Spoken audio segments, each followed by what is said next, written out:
Pressing flash before Valkyrie, I think, is what he was trying to go for. Already, we are here into the Champ Select powered by Omen and HyperX, and we have Raz's wish might be granted here because the Kalista already locked in. Taliyah going to be taken away. That's the adaptation.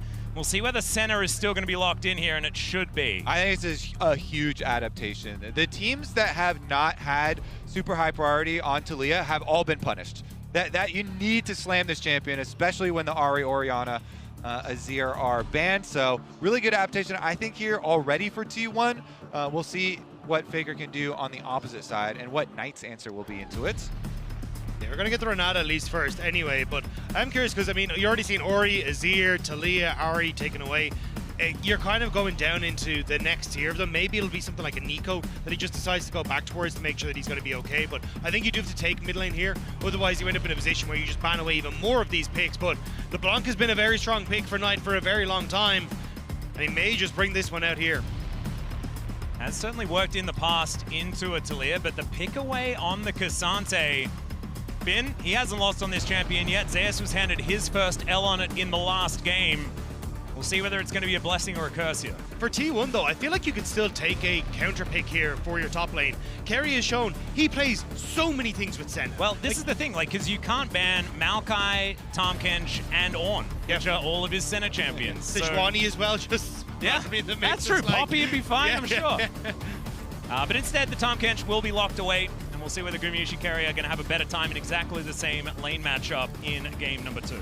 So probably going to get some jungle bans from T1 to target Shun here, and then BLG protection ban this Cassante. It sounds really weird to say that, protection for Cassante, but you know, are you worried about the range tops yourself? Are you worried about you know, the Camille or the likes of Poppy as well? I mean, Twisted Fate, Vayne are probably the bans, right? I'd imagine so. And then I imagine you're going to get the LeBlanc ban to round it out with the Nico. We already kind of highlighted, look, nice, going to struggle when it comes to champion pulls. He's a big, like, Silas player and a Kali player and that kind of stuff, so maybe we end up seeing him go back towards those assassins. But yeah, there's the TF ban. I've no doubt Vayne is going to shortly follow here for BLG. And then what does it mean? Is it going to be the jungle pickup and then we have, you know, Zeus holding on to that final pick? Or, because the top lane has been exposed already, do we allow Ona to get a good matchup there in the jungle? Yeah, I really like a Xin Zhao pick for BLG. Yeah. I feel like would go pretty hard. Would also go pretty hard for T1 as well, and Ona loves that champion at the moment. Certainly one of his favorites, as that is the Tristana taken away. Saw Caps have pretty good performance on that champion in the last series, and Knight, no stranger to it either. Does pair very well with the Kalista, especially if you're playing the more lethality version. Gives you a bunch more of that consistent damage later into the game. So an understandable ban. Will it be the Vayne? Will it be something else? I think a Xin ban could also be a decent one here for BLG. Ball's in their court, though. We'll see what they decide to take away. I mean, Aurelion Sol is up as well. It's not exactly a nice pick. We saw him have a pretty miserable time on it in the playoffs and kind of said, hey, I picked it because Chovy picked it. But maybe he's put in the errors. We'll have to see what exactly he wants to go for in that mid lane. But I imagine you're going to get your jungler here just to try and make sure you're okay. And you get that first pick here for Owner with the... Although, with the Cassante locked in, maybe you just go for the counter pick and hold jungle counter. Because maybe you want to go for someone like a Jax if Xin Zhao is taken. I kind of like the priority pick on the Xin. Like you were saying, Kobe, it's just something that has been really strong for both Ona and Shun. And trying to get that away from him could be a good idea. But there is that Wukong we've seen left up and available. Both Wukong and Jarvan just feel like LPL junglers. You know, I feel like that's the flavor. As Akshan, yeah, that was obviously the choice. Having a bit of a giggle there as well. The only thing why I don't really like the Wukong is that Wukong doesn't do a lot before level 6. And we've seen so much early priority be successful. Is he going to pull a Canyon? The Kazakhs? Now, this in solo queue, it's amazing. The isolated matchup, Kazakhs versus Xin, is amazing. It's just that how you can integrate it into competitive and actually play it with your team, because Kazakhs absolutely demolishes the 1v1 versus Xin, and it makes it really hard for Xin, like mid-game, than walking into face check rush. Wukong is definitely more the scaling, more the team fight here. So BLG this time around are indexing. This is a way slower comp for them. Obviously, they have the Corki and the Wukong, but they still started it off with bot lane prio. So they can still start the game by playing through bottom lane, through Elkin on again, just like they always classically do. Elkin on, so good at building for dives, so good at working on timings with Shen towards bottom side of the map. It's just that Wukong into Xin Zhao, it's a little bit more dicey. That's what I was going to say. I think the fact that you don't really have a lot to bring to the table as Wukong until post 6 means that Owner, if he does play around this bottom side and carry it, continues to get these incredible abyssal dives, it is going to be tough for Elkin to really push that advantage. So I wouldn't be surprised to see Owner starting on that top side of the map, trying to path down to help out Gumayushi and carry in the early stages and try and beat this Wukong's punch. I do feel like Elkin really have switched on though for this series. I think that there were some gaps that we spotted in their matchup against PSG, but that is looking to have disappeared in this series. It was funny because I feel like even the games that BLG lost, like they were so on that they were almost too good and too far ahead.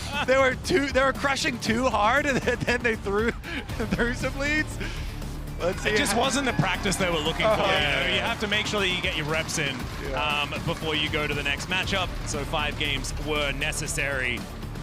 Now it is time to jump onto the Rift for game number 2. BLG, a lot of comfort here. The Corki and Kalista, something we've seen work in tandem very, very effectively. Kalista for the early game, the Corki for late. And T1, I'm a little bit worried. If there's anything that I'm worried about, it's the lack of damage. I do love that they picked the Zac for that added engage. You see a Corki, you want to engage onto him as much as you can. Getting that engage range is important, but not a massive amount of damage from the squad until the center gets online. Yeah, this T1 comp really does critically rely on some good play from Faker. Faker had a rough game number 1. We do know, though, he is one of the players that you can invest in, the mentality and being able to bounce back in a lot of these situations and then turn it around and have a good game. I mean, they basically have just swapped their matchup here. So Faker, this time around, with his hands on the Taliyah, see how many plays he can create. And I do like the addition of the Zac in the top lane as well. One of the things we pointed at was a lack of engage for T1, so you had to TP Zeus in behind on a Cassante to try and make a play. There had to be some creativity to their action. This time around, though, you just get to send the big old blob in. Just let him do what he does best, is just bounce all over people. And yes, you've got Renate who can do some work against that kind of engage, but still, it gives you that moment as T1 to actually set up these fights in your favor. And saving the Zac for counterpick is actually really big as well, because it meant that none of those Zac answers come out of the jungle, because it's often the jungle that is the one that is having to block, Arctic Assault to come out, pillars being put in front, if we remember when Trundle existed. There are a lot of these options that you can have, and of course, the Wukong doesn't have as many of those. Yeah. Little tip from Meteos, one of the original Zac aficionados. But, he's obviously been in a lot of those situations, and he really recommended, if you're playing Zac into one of those blocker jungles that's going to knock you out of your slingshot, try and start the team fight with the Q instead and see if you can get, one of those slapped together, slappy hands Stretch Armstrong. Instead. Don't always rely so heavily on the E. See whether that is something they decide to do. Having a look at this bottom lane to your right there, as you can see. A little bit of Biffo going down, but not too much. As Knight already taking a little bit of a beating here in the counter matchup. I love that. When a player has that level of confidence to take the other side of the matchup, face up as well as Handshake here towards the bottom side carrier, not as tanky as he was towards the end of the last game. And the Senatom Kench not having as much early game presence as a Kalista Renata. Who would have thought? Yep, getting their push in, and their jungler also pathing down towards their side. Of course, you get that super common ward on the Raptors that Shun has been able to walk around. Most junglers have gotten into the habit of avoiding that ward and going straight for the red. He's done that as well. Zeus going to have to pick up some blobs here. Just gets so much health back per blob. I know we've been watching Zac for a really long time. Still bothers me. Yeah. The blobs and the grass peels, and there's so much sustain on that champion.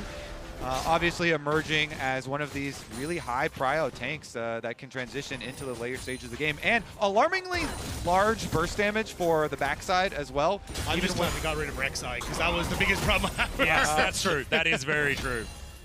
Very glad that we don't see her in this top lane over and over again. Has been a real rough one. But been able to clear up this wave very nicely. Does find himself in a 2CS advantage.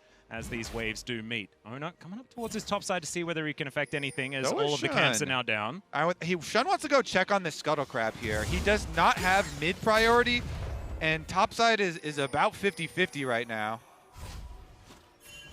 Oh, Shun looking for an opportunity here. Faker is so pushed up. Knight not going to be able to offer too much back, but really good positioning here from Faker, just taking his exit. Will be able to get himself out. I mean, it's a nice idea from Shun. T1 thought that Shun was going to be on the bottom side of the map taking the other Scuttle Crab, so Faker was hugging that top side of the lane, but I think once he saw Knight step up, Faker kind of realizing, hang on, something's afoot here, and managing to step away, so good read from the T1 mid laner. Right, bit of a shove here towards the bottom side of the map as well. Gumushi Carrier going to be able to get this crash, I believe.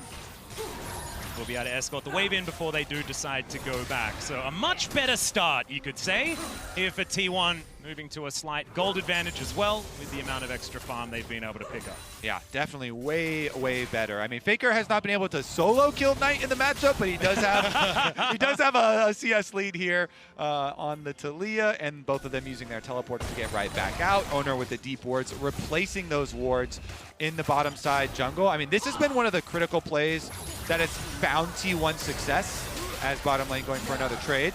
Yeah, nice handshake there. Get a little bit of CC as Elk still just putting these sticks in. Owner turns up, good vision available here for BLG. We'll be able to back away effectively.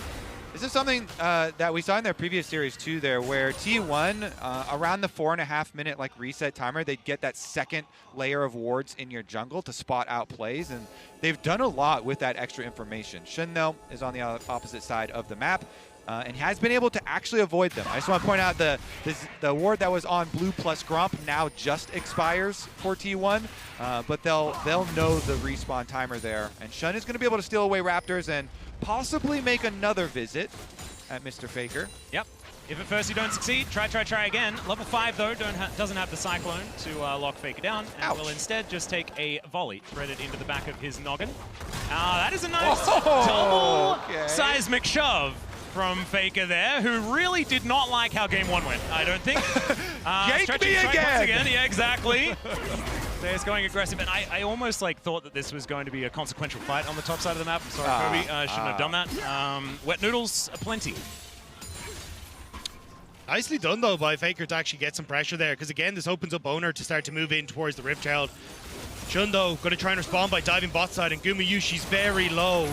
He really is. In fact, Oh they my don't God. even need him. There's the flash forward. First blood going over to On. He will be answered as Carrier locks down that kill, and now he's going aggressive. Faker moving down towards his bottom side as well. The wall comes in. Seismic shove pulls him back, and there is the answer. The 2-for-1 trade for T1. Faker's back. He's so back on the Talia. Makes the roam play down bottom side. They get the extra kill. It still started out with that classic BLG bottom lane domination, looking for the dive and getting that first blood, but really big punishes for T1. And it also allows Owner, since they saw the Wukong down there, they saw Shun, he gets to steal away the blue buff here. Let's take another look at it. Yeah, you can see the poke coming through from BLG. They immediately get onto Gumayushi with the handshake as well, but a bit of a mistake from On. Actually, hand shook the Senna away from them, so BLG had to flash, which meant that when this comes through now with the ult from Faker, Elk doesn't have any sort of flash, so cleanses the stun, but still gets hit by the flick back, and there's no way that he can get out. Yeah, Elk and On are so... Oh, never mind. Bin looking like he's in a little bit of trouble here towards the top side of the map. Both of these champions can tank pretty nicely. There's the flash just to make sure he can get a Wait a dunk there. sec. Can he? The all-out comes on through as Zeus was taking the turret for around 16 years. And there is the kill back in the end. Bin going to be able to go 1-for-1. Oh, Binny boy! I kind of wanted him to live there for the Cassante memes. But he's good for one, though. Bin is always good for one kill, at least in the side lanes. You saw it last time around with the Vayne in the 1v4. This time around, Cassante in the 1v2. Bottom side's a party, though, and Shun is finally level 6. Wukong, level 6 ultimate is available. Xin Zhao is on the way here, though, so Owner, gotta respect the timing. Yeah, Owner moving on in. Probably should see that this Gromp is being taken. There is the smite, as we saw off screen, as Carrier moving on in. Does find the Warrior Trickster. There's the Abyssal dive, though, to get him forward. Handshake just to disengage there from On. They want nothing to do with this. Faker had the move on mid, so they didn't want to overextend. They already got caught out by the Faker roam once, didn't want to let it happen twice. Knight going to reset there and start to move in towards mid as well as he's picked up the Hex Drinker, so we'll give him a little bit of easier trading, but with T1 having this much pressure mid, objectives have just been theirs, but Kobe, this play from Bin is just sick. Yeah, I mean, this thing being unstoppable is so crazy. It's a really nice double dash into ultimate from Bin. He uses those like mini moments of CC, and then on the reset from his W, almost is able to get out of there. Kill, of course, is finished off there by T1, and they're able to go 1-for-1. Faker now visited. Yeah, if 2 didn't work, then let's bring 3. Dawning Shadow comes in. Fantastic handshake once again from On. I think that T1 might need to think about banning away that champion. Hostile takeover once again. On is going to make sure that there is no answer. Just using that to make sure they could disengage. Not going to be any sort of objectives up before On has his ultimate back on the tables, but topside again, we're seeing a lot of fighting. I don't know. Good movement. Yeah, is it fighting or is it just existing aggressively? You know, sort of being there. Nothing better to do than to hit each other with your buttons. I do love the concept of living aggressively. That's this. Yeah. Here's your example. Oh. Zeus is going to get all outed. Exactly. A lot of bloblets for him to eat as he's going to bounce. And as you can see there, that's just a whole bunch of health back. And he's going to win out on the health trade when it looked a little bit dicey. Zac things. They were living so aggressively that junglers were thinking about joining, though. That's when it can get... That's why they disengage. They're like, no. It's not about that. Yeah, you get to live vicariously through us, not actually with us, all right? Yeah, that's not how it goes. C1 back here towards this bottom side of the map. Trying to stay alive in this lane. Almost at a second plate here for Faker. Should be able to get there. Takes a turret shot as well, just casually. And not quite able to lock that one down, but that is just fine. Zeus getting all of his health back, just being a Zac. And he's almost towards his 3rd turret plate here towards this top side. A large reason why T1 do have a little bit of a gold advantage. Largely about these turrets being pushed into so aggressively. Ona now will be able to take his 4th grub as well, as there's another handshake from On, but T1, they're making their way in. The Ignite ticking down. Piercing Darkness not going to do as much, but he is going to be fine and get out. They got the damage they needed to, though. Faker taken low means that you can't really contest on this top side for the Void Grubs. Package picked up for Knight, though, means they won't have that available for that next Dragon, so curious to see if T1 will keep track of that, or even if now that they do have at least the 4 Void Grubs, they would just continue to put pressure on side lanes and look for chip damage on towers instead. Yeah, Faker saying woo here towards the bottom side of the map, looking for a plate of his own. Elk should be able to move down here. We'll see whether Faker can actually stick around for long enough, and it looks like the answer is going to be no. Not wanting to risk it, understandably so as well. Elk gets in here, not a lot of information as to where the rest of the BLG are, because they have had just such good vision for themselves in this game, keeping control of the map.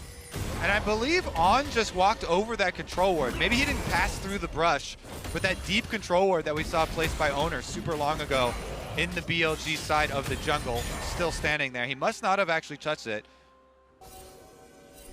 Oh, once again, Owner and Gumayushi now on the prowl. And Shun on his red buff. There is a smite, but it's not going to work out there for Owner. Not quite able to get in there in time. As teleport back here for Zeus. He's got his Sunfire cape. Feeling good about being a Zac. Walking towards Bin. Does avoid the pushback. It looks like the Zac is just going to be pretty happy. This lane is going to continue. Not sure whether anyone's going to die, but at least, you know, feeling like he has some control. Again, though, there's a lot of control for T1 on the bottom side. We already highlighted, as Kobe was saying, the war that still exists in that just beside Red Bull, but a lot of vision control in River as well. And Faker has been continuously getting the push, getting good trades against Knight. And with the shove on mid, there's always that opportunity where T1 can just lend that pressure into the bottom side of the map. And I think that's what T1 are really trying to set up for, especially a minute left until Dragon. This is where keeping that control on the bot side River is going to be crucial for them. Yep, so it's going to be able to grab that 3rd plate that he was looking for. Cures that one for himself, knows that his mid and jungle are just stealing away the blue buff. Shun turns up, spotted there, but not going to be able to affect too much here. Level 8 now for the Wukong, and I think team fights are going to be where BLG can really start to make their mark in this game. We'll see whether they can catch T1 unawares, because T1 also, I mean, their composition, there's a lot of CC available here as well, so I think it could be really explosive if we get to some of these 5v5s. It certainly is. I think one of the critical things for BLG is going to be playing around their package timings for Knight. The Corki package is going to be their biggest tool in really trying to combat some of these objective setups. T1 so far with their 4 Void Grubs getting the Void Might plus their single Dragon start feeling pretty good, but BLG, you know, once Knight's able to get past level 11 here, once they're able to get up next pickup on package, they'll feel a lot better about the situation. 10 seconds on the arrival of the Dragon though, and you can already see all these wards in place ahead of time, ready for it to start out. The carrier positioning aggressively with his Abyssal Dive, as we can see. Gumayusi moving down the river, eating some honey fruit now. That setup, like you were talking about, kind of working out there. On misses what feels like his first handshake. It's just been so on point with those. Of course, an opportunistic one right there. See whether he'll have his eye in for the next team fight that is coming up, or whether they're going to be able to fight for it at all, because you can see Shun and Knight heading towards that top side. Yeah, BLG made the call. We are going to wait for the next Dragon. Just trade this one, no problem. Go for Rift Herald, top side instead. Meanwhile, pretty quick rotation from T1 immediately after the Dragon, and they're going to head to try and chase them off of Rift Herald. Barely finished off, and the escape now is good. Well, now a potential dive available, thrown back with the seismic shove as Elk is in trouble. Carrier dives forward, they take down the turret, great handshake. Another hostile takeover is going to be good, but this time, Carrier's just that little bit too tanky. Dawning Shadow avoided there by Elk just narrowly.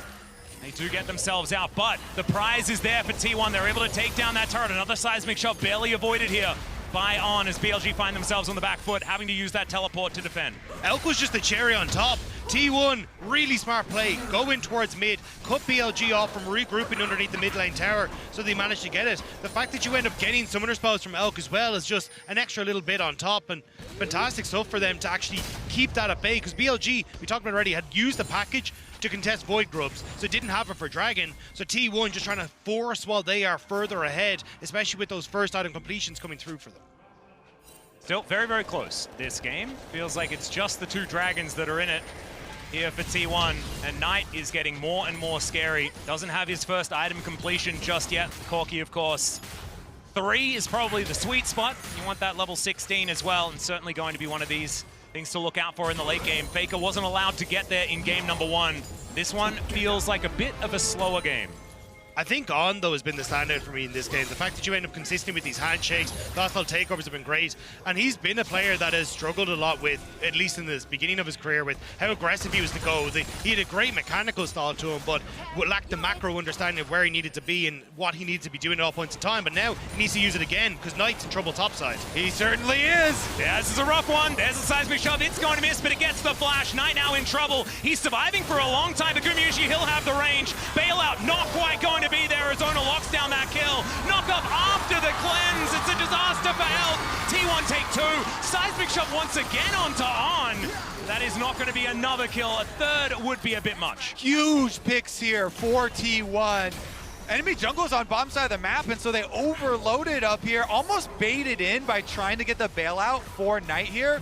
Elk, through the Q to try and get a little bit more damage and see if they could get that execute, if they could get the revival for Knight, and it ends up costing Elk his life as well. He was the gold leader on the side of BLG, and T1, they get a bonus. And I'm thinking he can just finish off the wave. He's got so much wave clear, but not able to do so with the amount of members that T1 are here. And as Kobe alluded to, Elk goes forward trying to kill Gumayusi, but Carrier with the tongue lash over the wall means that you can't get back out of there for Elk, and he ends up going down alongside his comrade in the mid lane. Such a big gold swing. Means a lot for this game too, because it's still pretty early on here. So T1, they get 2 kills plus the outer tower, and they get that extra mobility from the top side. You see the wards that they left behind. Feels like, once again, a risk was taken. Red side selected here by T1. This time for them, it is working out.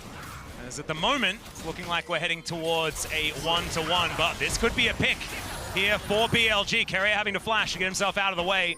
Knight there backing up. BLG not going to lose anyone just yet. T1 with control of the river. Ona goes in. Not sure about that one, as now a flank angle here for Carrier. Wants to get that tongue lash out, find an opportunity.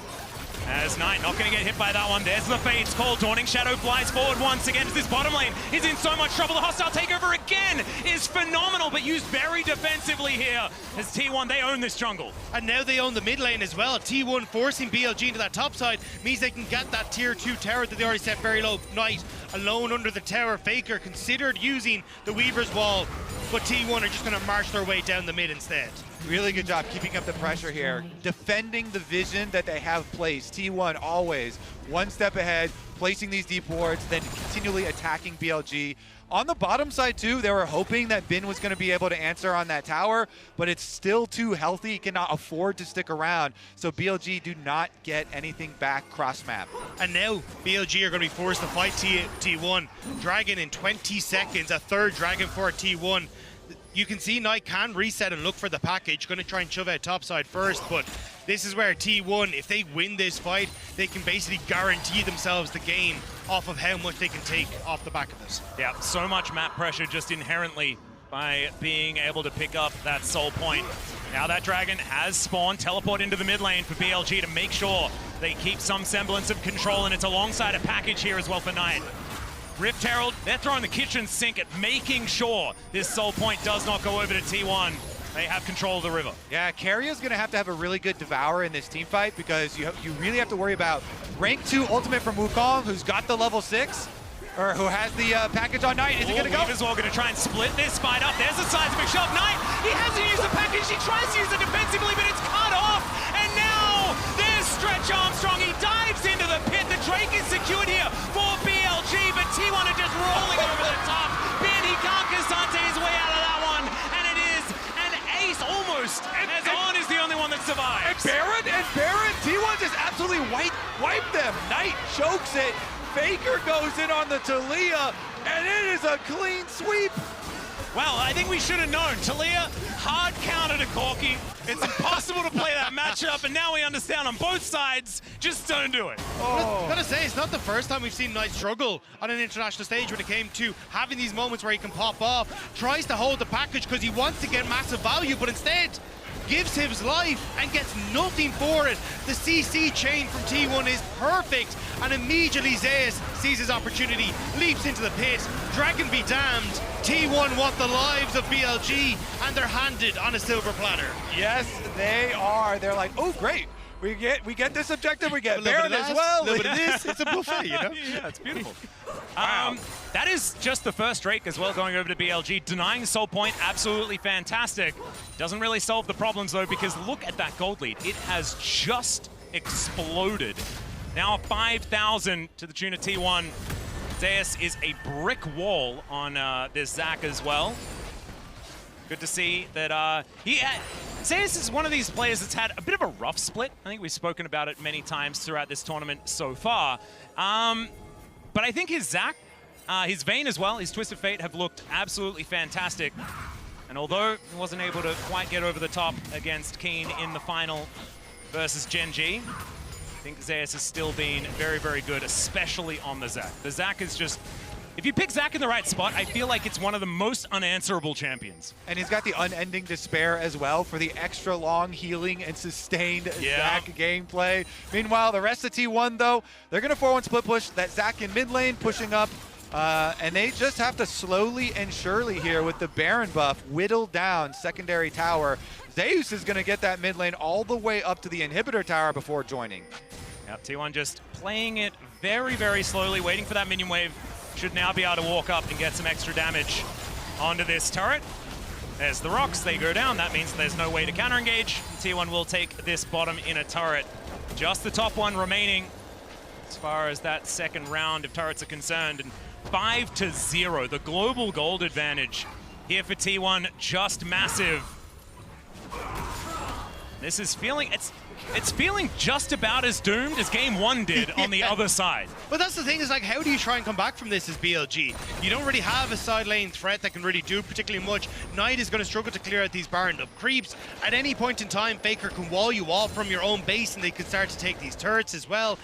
All that T1 are doing is playing with their food. They're moving to topside to take this last outer turret, and as soon as you're in your base as BLG, you don't get access to any more fun in this game. Not quite working out There's now BLG. They're looking to try and defend here with 3. Elk moving on up. You can see Knight making his way forward as well. Unstoppable used here by Bin to absorb some of that CC, but there's another Weaver's Wall that will guarantee this inner turret. I thought Faker was going to go a little bit further on that one, but instead he is going to take the safer route. And they do just guarantee that the turret is going to be taken. That is 6 just inhibitor turrets left up and standing here for BLG. Yeah, and then they will pillage the jungle as well. Blue buff stolen, Gromp stolen, T1. Really taking away any of the opportunity here for BLG as Bin is still on Cassante. Yeah, he does have a long walk in order to get back to that inhibitor turret, but yes, like you say, relatively durable and should be able to clear out this wave quite nicely. Ghost Burn just before Dragon, though, was a nice little victory for a T1 that they didn't really have to invest too much to get, so they'll be very happy with just blowing the Summoner spell. And already you can see Shun trying to get in onto this bottom side to get some sort of vision control as BLG are pushing out this bot wave as well. But I think at this stage, with T1, how strong they are, it's so difficult for BLG to really have a hope in this fight. Knight will have the package available, so maybe he can get some sort of action with that, but Faker's flicks and Faker on this Taliyah has been so good at shutting down BLG at every opportunity. And you mentioned how hard this Zac is going to be to take down, Atlas. I mean, Zeus has a 2-level lead over Bin on the Cassante. 3 items completed. This Zac is going to be immortal with the extra healing amp from the Spirit Visions as well. And it feels so bad to, like, need to press the ignite button on the tank, you know? But I think they might have to if they ever want a chance of killing him. Or you just accept that you can't and then try and kill the damage dealers. Because Gumayusi, Faker, they are less mobile, especially after that Weaver's Wall does come down. BLG, some opportunities, especially with that package available. Knight could be dangerous, and we'll see whether T1 can do it once again. Another flick back immediately. Has to use the Fate's Call as On is going to be saved. Carrier just standing in that front line. Zeus on the flank angle. The Zac looking for that opportunity. There is the Weaver's Wall to go through. Dawning Shadow to make sure that T1 are all absolutely fine. And in goes Zeus. Doesn't find the stretching strike, but he just doesn't take damage. Knight gets a decent package this time around, but the Cyclone does absolutely nothing. Ona tries to go aggressive. Knight gets at least 1 there as the bailout comes in, and T1, they're just a brick wall. They're not going to be taken down. Their health bar is still above 50% on, having to get out of there. And Knight, there is just nothing left in the tank. Carrier just chasing after him, tongue at the ready, and Faker will throw the rocks at the Renata to finish off the support. Zeus, yeah, this might take some time, but I think he might be able to get it. And there it goes, just lands the slingshot, and down goes the Corki. The fight lasts so long. The fact they cannot get through the T1 health bars with Gumayusi heals, with Carrier shields, with Zeus just being unkillable in these fights. T1 just walk over BLG. Well, yeah, it's very slow. Just walk towards them. If you don't do damage, it doesn't matter if you don't take damage, I guess. Look at Guma there as well, kind of spacing back on the Senna. And then as they charge in, Owner is going to get pushed around here, and once that Xin Zhao ultimate does actually fall, you see the re-engage is quite nice from BLG actually. Shun and Knight, you mentioned the package over to the other side, and they'll get the 1 kill, but it costs them everything, because On is already so low, Shun is already chunked so low, they've got nothing left by that time, and Zeus is just healing right back up as they chase them all the way down. And Carrier just does not take damage on this Tahm Kench. Giving him all of this extra money is... it's something that we've definitely learned in the LCK many, many times. He just is immortal when you get later and later into the game, as is Zeus, as we saw just there, landing the slingshot very nicely as T1 have started off the Baron. They have all of the control. Zeus just bodyguard here for T1. Gumayusi backing up his support. Carrier slinks into Fog of War once again. Bin trying to aggressively position himself, trying to get his way in. As he eats all of those rocks, there's another wall. As the Cyclone this time into the backline is fantastic. It lands onto Gumayusi, but it's a trade of AD carries. And Zeus is buying so much space. There goes the Wukong. Zeus Is he going to take damage? Will he? Will it happen? He will, and then he'll heal it. Yes, so he will. He'll continue to take damage, but heals way more than he takes as Knight is trying to hide behind the Gromp. Where do you Stay go? still for me, buddy. No, not going to work out there. Tried to be tricky. Knight was caught between a frog and a catfish. Oh, no. And nowhere to go. And T1 are inside the base. They're taking Baron at the same time. Zeus says, I'll go for the end. You get the objectives. Yep. He's not going to be killing anyone, but he does manage to take down that inhibitor turret like you were talking about. And yeah, slowly but surely. Yes. Putting his blobs against the inhibitor. Doesn't quite work out there as Keria manages to get another wave forward, and that is the Baron being taken. And I believe Kumyushi, yeah, he was out on the map, so that is 5 members with the purple buff. And what do you do now as BLG coming into the next game? Because this is clearly a problem. Keria gobbles up Elk on the back line. So even though this fight looks great on the top half of the map, your entire backline is just disintegrating to the catfish and a blob. So Shun dealt with, thanks to Owner and Faker. And then Knight just does not do enough damage on Corki, and there goes Shun. Okay. Just pop goes the Weasel. I'm not entirely sure. We're lacking a little context there, but that is fine. 6-0-5 for Flubber. And Keria, he can lick this turret down if he would like to. And there is the Zac in once again, lands right on top of On. Just not quite able to do too much. And yes, there are 3 members of BLG now throwing sticks and all sorts of stuff towards their Zac, but he still wants to go aggressive.